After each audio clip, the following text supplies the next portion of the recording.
couple of questions, and I'm sure you would like to answer a few of them. Maybe not all, but like a few of them.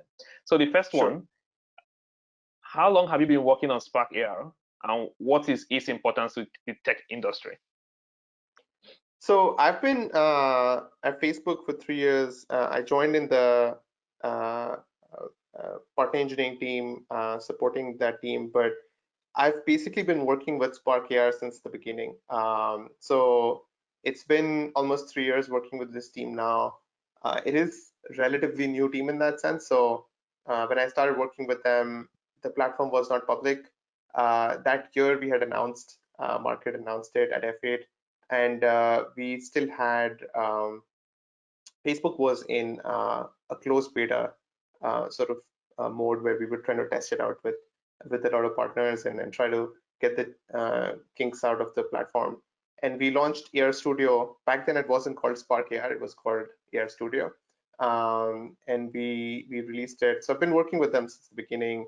Now I'm obviously I've switched roles inside Facebook, and I've been since this year I've been focused primarily on Spark AR, like full time from a software engineering perspective, and helping the team grow and support them for publishing and for insights. So for Spark AR Hub. I haven't answered the second part. So what is its importance to the technology industry? I think Yes. I kind of answered that in the beginning, but I'll just repeat that. I think that we've kind of mastered a two-dimensional computing platform.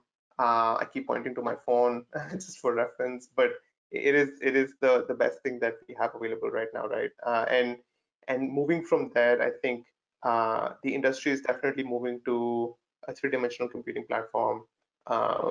Everybody's in the same game right now, and I think that that definitely is going to define the future of like how we build things, how we experience things.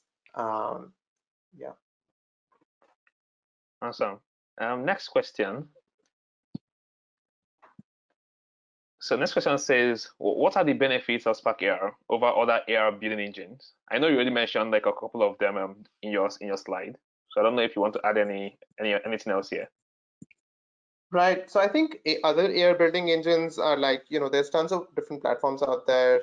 I have to say without a doubt that from what I know about our platform, it's definitely it's very interesting. So it's definitely one of the easiest platforms that we know out there that exists for people to get started building things and testing things out. Uh, but it has like it can go up in complexity of things that you want to build. So you can ramp up really quickly, and like you said, you can create classes and you can put a flag and you can create all these experiences in a couple of minutes. But then you can also end up spending hours and building like really complex kind of AR games and AR experiences. So I feel that the benefit really is I would say two things. One is the reach of our apps, which is the surface where people are consuming these things, and the other thing is the ease of creation that really sets us apart. Awesome. Next question says, where is the best place to get royalty-free assets? This is a huge Yeah, one. it's a huge one. Yeah, I think that that's a we get that question all the time. So actually, in Air Studio, we have integration with Sketchfab right now. Sketchfab, if you go to Sketchfab separately, like online, they provide royalty-free assets. You can download 3D assets. There. I think this is like there's so many, but that's not the only one. There's so many different providers out there. Like if you just Google, you can get 3D assets, you can get audio files, you can get images, textures.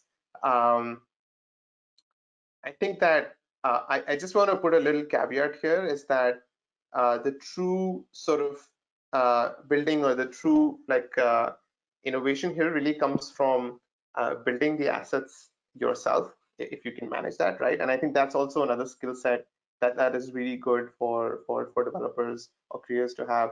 But if they can't manage, they always have the library of royalty free assets, right? So, but if they want to learn something new, then you have all these Cinema 4D, Maya, all these like softwares for sculpting and for creating 3D assets, and it's really fun and it's really interesting.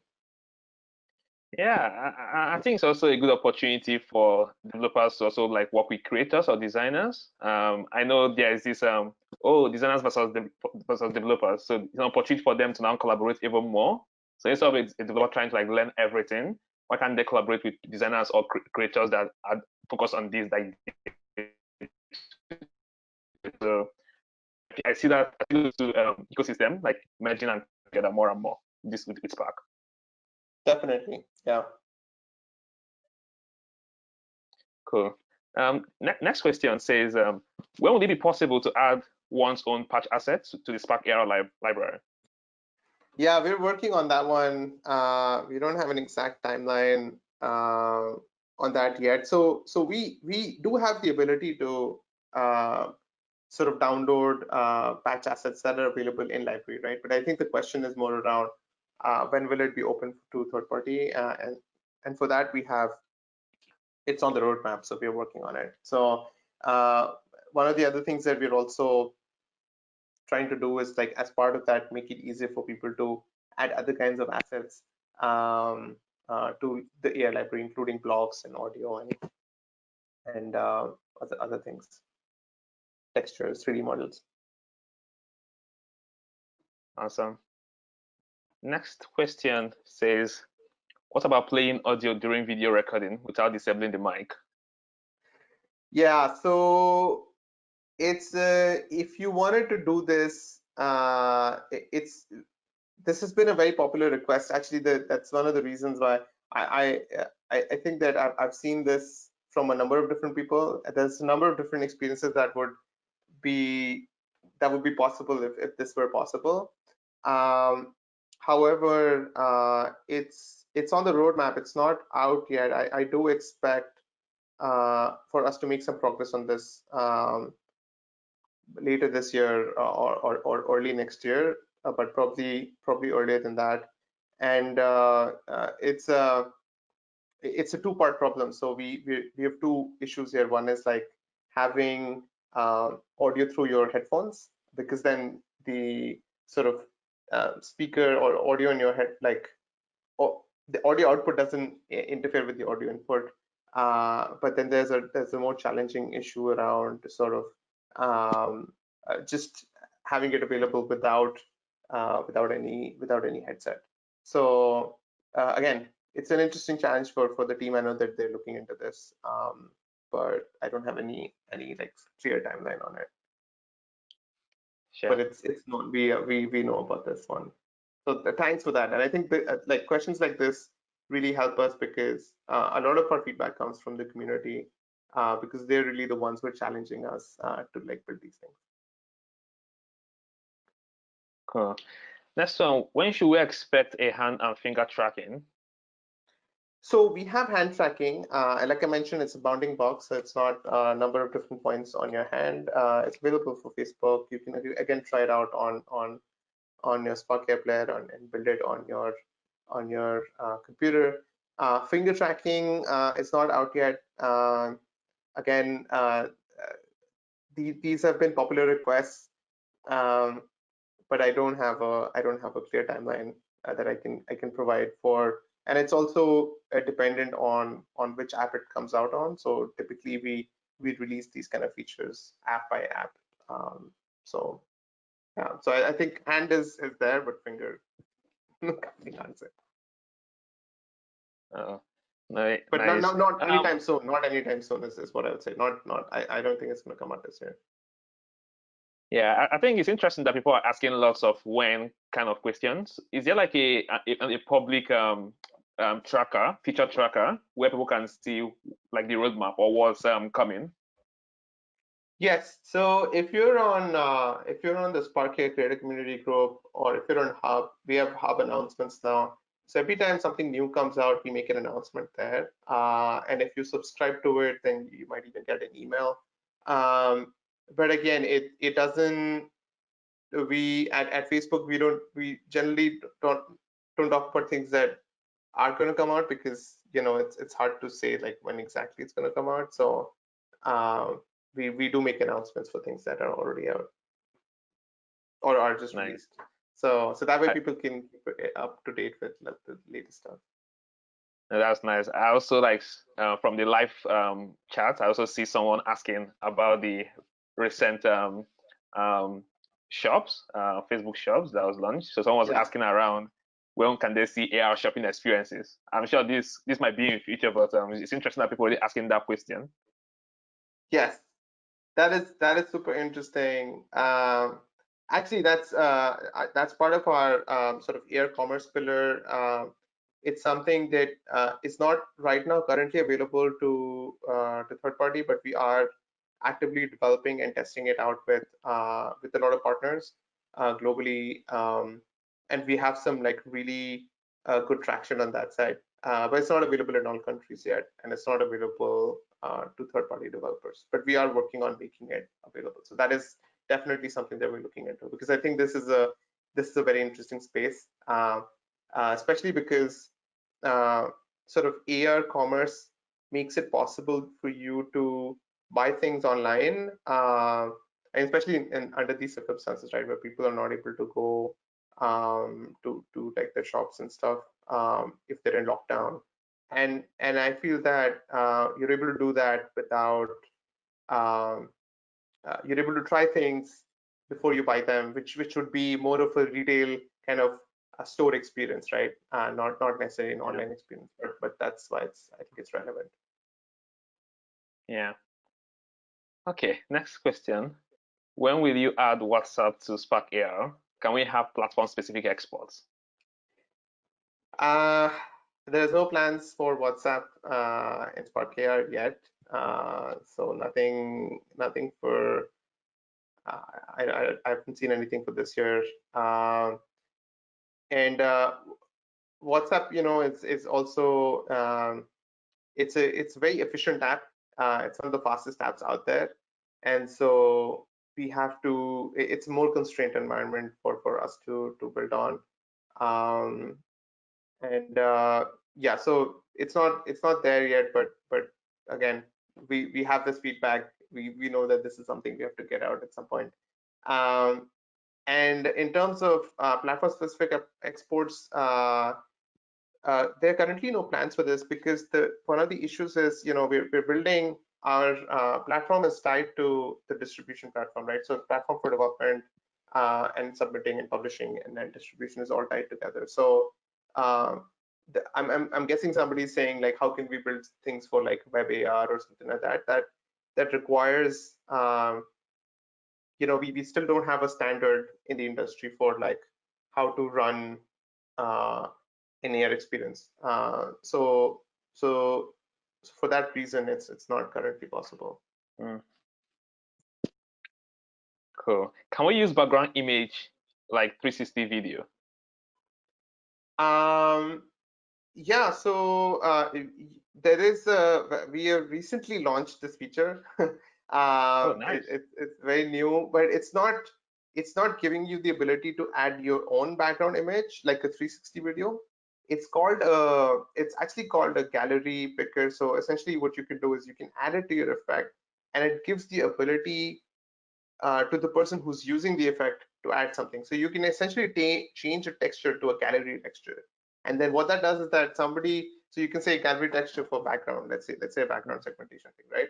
And then person who's using the experience can just swap out the the texture, the thing for a video. So, but for a developer to do it, we haven't made that available yet for video Mm, specifically. Yeah. cool. Background image is possible, but not like a video in that sense. So it's a happy and a sad answer, I guess. Nice. So guys, check out the gallery picker. At least that's a good step forward. Cool. Next question. Uh, cool. So yeah, next question. Yeah, is there a quicker way to add native UI controls? Right now it's only through coding. Uh, yes. So we are planning on releasing this soon. We are working on it, on adding this to patch editors. But right now it's only through coding. But we have had this feedback for a while, and and you should see something soon, very, very soon, as part of the patch editor thing. But for now, you can do it through JavaScript, which is what the question says. So yeah. Yeah, picking one again from the live chat. So someone asks, Sure. does LIDAR cameras? I know you might know what that terminology means. Does LIDAR camera and So other your voice is breaking affect the up. development process? Your voice is breaking up. Chimdi? Is it better now? Yeah, it's better. Sorry, I lost you there for a second. What are you saying? Yeah, so I'd say another question from the live chat. So someone asks, does LIDAR camera, LIDAR camera, and other coming camera technologies affect the development process? Have LiDAR cameras and other kind of depth sensing cameras. I imagine the question is around depth sensing cameras. And what was the thing? Yeah, if they will affect someone's development process.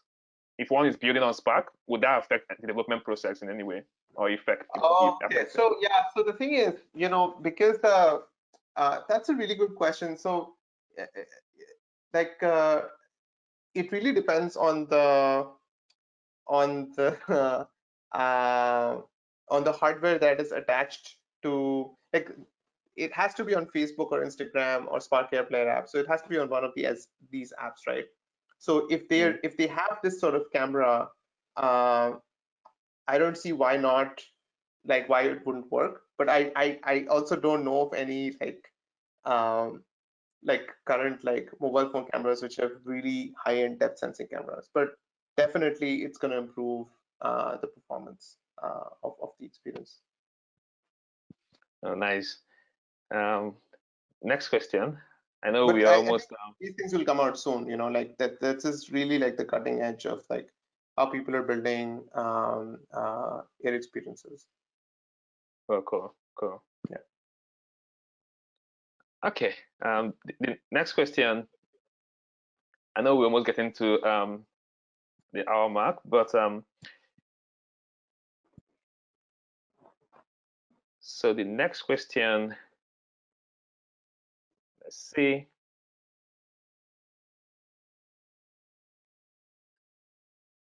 Okay. Even why even while we wait for the even while we wait for or ask the next question, do you want to also maybe share any insights for any designer or creator if they want to ace their learning process, or if they want to grow in how to maybe learn how to create new assets? Is there any link or resource beyond the Spark AR community that they can maybe go to just to learn how to build assets as a designer or to accelerate their growth? Yeah, so I think there is a bunch of tutorials on YouTube. And if they go to sparkar.com, they'll find a lot of educational content and also on the community. But the best thing to do right now is, like, the way I would put it is like there's two parts to this, right? One is like creating the assets, like you mentioned, it's all the 3D assets and whatever goes into your thing. Second part, I think, is like composition, which is really like you're like a project manager, like you or like a product manager. You're thinking about like what does your end experience look like, right? And then it's execution and development and sort of compiling it in AR Studio. I think that for people, there are things that you can also build inside of the AR Studio with Visual Traders and a lot of other tools that we have. So mastering them will help you sort of speed up the process with which you create these building blocks of your experience. And I would say that all of those combined, like skill sets of like varying levels of like expertise, will definitely help you become really good at this and like become really skilled at this. But in the end, like, it's a combination of all of these, really. So in terms of where they can find the stuff, yeah, those are the places that I mentioned: the community, online, and on YouTube. And for software, they can look at a ton of different software for 3D modeling if they just search for it. There's Maya, there's Cinema 4D, there's a bunch of different softwares out there. Oh, great. I know we're almost out of time here, Yash. So I will just skip through to the last few questions that we have for you. Sure. So the first one is what interesting trends have you observed within the Spark AR ecosystem? I'm sure people will want to look up to those trends and see even what's possible, help them imagine the bigger things that they can create. What trends do you see? Right. So I think that that's a great question. I think I might have partly answered that in my slides, but I just refer to it quickly.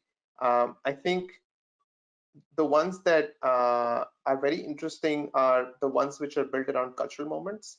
So essentially, if you have like a famous holiday, or there's a special kind of thing that's going on that's relevant to everyone, or popular cultural moment, then that really resonates really well. Again, it doesn't have to be that. It can always be like a fun, quick game. It can be like an interesting sort of out of the box thinking kind of experience. Um, for looking at trends, I would look at the community thread, and I would look at some of the popular creators and what they're building, and you'll definitely see like the kind of stuff that they're building to which will inspire you. And there are all kinds of people out there. I mean, we have hundreds of thousands of creators. So yeah. Awesome. So, in terms of next steps, what we recommend for these our amazing participants? They have been here for almost an hour, so I'm sure they'll want to hear from you.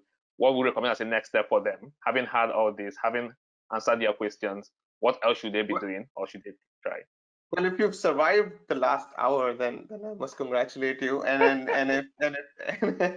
if they have done so, then I'd say that truly, like, the best thing to do would be you can always I'm guessing this video will be available, like they can rewatch it. Yes. They should definitely go through.